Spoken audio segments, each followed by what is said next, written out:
Alright, so it's tomorrow already, and you can see the GX got put together, no problems. I ran into a little bit of an issue with mine. He has a Mod 2 cam, stock lift, longer duration. I have the F275 grind, which is a 275 lift. And what I'm running into here is the exhaust lobe is just barely nicking the crankshaft when it rotates around. So I talked to the guys at Dyno Cams, and they suggested just take a little bit off of the lobe. They said there should be enough, it's plenty wide that you can probably take like 50-60 thousandths off of just to do a little beveled grind on the edge of it where it's hitting the crank. And should be good. I'm just going to go a little bit at a time. There's a slight mark here from where it hit, so that tells me where I need to start taking material. And hopefully grind a little bit and get it rotating around good. So guys, like Mike said, he's just going to grind a bit off the exhaust lobe. See, he's just working it nice and smooth with the Dremel. Just going to be a little bit of a beveled edge so it stops hitting on the crankshaft. So, how's that Dremel working to take that lobe down a little bit? It's going alright. I mean, it's kind of like a worn out disc drum, which is good because I don't want to get too aggressive. I think it's going to need a little bit more, but I'm going to just, do a couple tests. I don't want to go too much in the first time, so I'll just keep trying it. The only thing is I have to put the crankcase cover right on so everything's right where it should be, otherwise it won't hit, so you kind of have to keep assembling and disassembling. So it's a little bit of a pain, but it's what you got to do to get it right. Hey, what's up guys? Finishing up final assembly on my Gx200 clone. What I'm doing now is I'm putting my torque converter on it.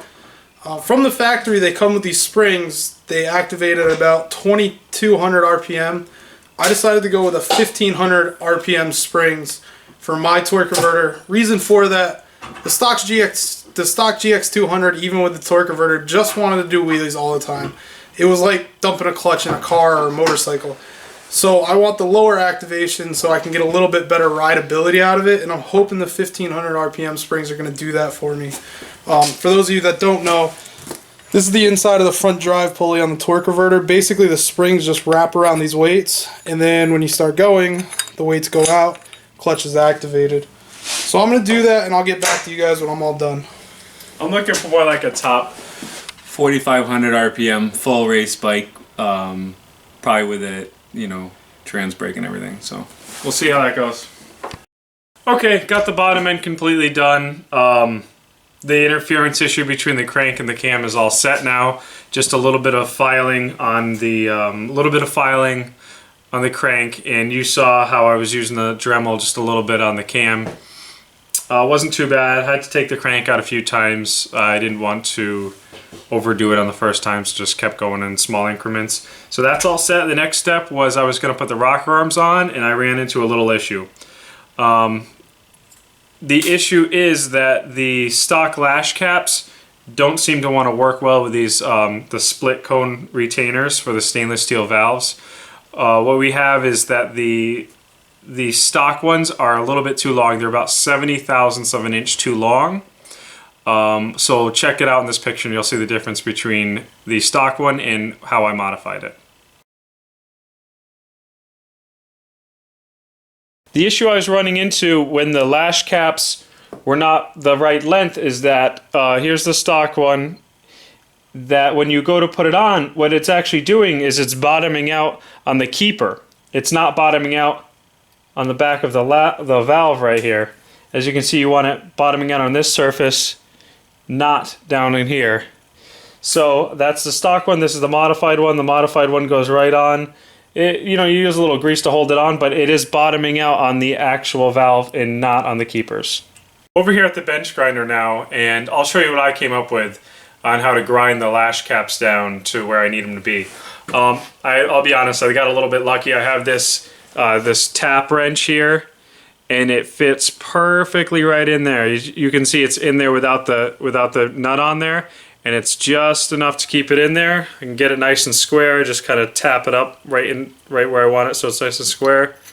Tighten this down with a 7/8 inch wrench. And yeah, I already did on the first one, so I know I need to take about 70 thousandths off. So I'll just take it off, I'll take it out, measure it. Before I had to keep checking it on the actual valve. Now I know I can just take off 70 because it worked on the first one. And then I have I'm going with a finer grit of the bench grinder wheel. Just go right on the side of the wheel. And I'll bring the camera in a little bit more, get a better angle on this.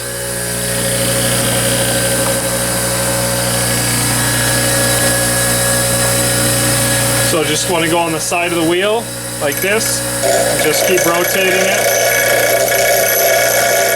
trying to keep it square,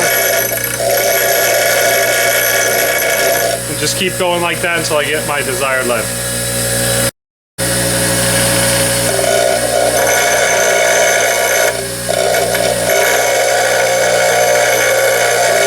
Alright, back over at the engine here. Rocker arms are installed. This motor's getting pretty close to being wrapped up. I didn't set the lash on these yet. I'll do that next video, and I also plan on showing you how to, and doing it for my own information as well, checking the piston to valve clearance. I'm not sure which one will be tighter, the intake or the exhaust. But yeah, I need to check those, make sure that the piston isn't getting too close to the valves. And another measurement to check is your crankshaft end play, which is what this dial indicator is here. And what that's going to do is that's going to measure how much I can push the crankshaft and pull it laterally, side to side. So it's at 0 now, and when I push in, it goes up to about 10 thousandths. Pull it back to 0. So that means we got about 10 thousandths of an inch crankshaft end play. That's not too bad. I think spec is like 5 to 7, but you know, spec is also turning 3,500 RPMs. So I think this should be good. A little bit more heat. It'll have a little more room to expand. All right, that's another TheJanticJournal production. So yeah, next episode, like I said, I'm going to set the lash. I'm sure everyone knows how to do that. That's nothing new to most of us. But the more important thing is we're going to check the valve to piston clearance to make sure it's good with the aftermarket cam, and also taking the head down between the gasket and the milling, you know, taking it down about 50 thousandths, so actually more like 55 thousandths. So yeah, we got to check that out, make sure it's good. So, you know, if you guys are liking the videos, please, you know, leave comments. Feel free to leave comments. We'll definitely get back to you. You know, we're just doing this for fun, seeing what feedback we can get and seeing if we can help anyone in the process. And yeah, go ahead and like it if you want. Definitely coming out with more videos, so, you know, might as well subscribe. Motors aren't even done yet. We got to finish up the bikes, the actual frames. Maybe do some brakes, things like that, different modifications, and then of course we'll be running them around and hopefully race them a little bit. So yeah, definitely more to come, and see you guys next time.